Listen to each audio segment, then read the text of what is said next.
Today I'll show you how to find your Twilio Message Service SID, an essential identifier for managing your messaging services effectively. Start by logging into your Twilio account at console.twilio.com using your credentials. If it's your first time or you haven't logged in recently, you may need to complete two-factor authentication.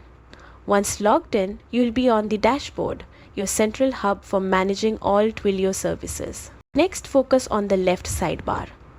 This is where you'll find categories like messaging, voice, and programmable SMS. Click on messaging to expand its options. Then select services. This will display a list of all the messaging services configured in your account, which is especially helpful if you manage multiple services. Look at the column labeled SID in this list. Each SID begins with MG, which stands for Message Service, followed by a unique alphanumeric code.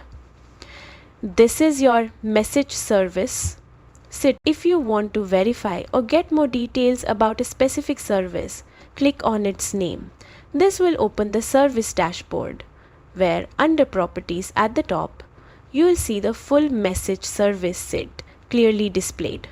And that's it. You now know how to locate your Twilio Message Service SID, ready for use in integrations, development, or support requests. Keep this SID handy and secure for all your messaging needs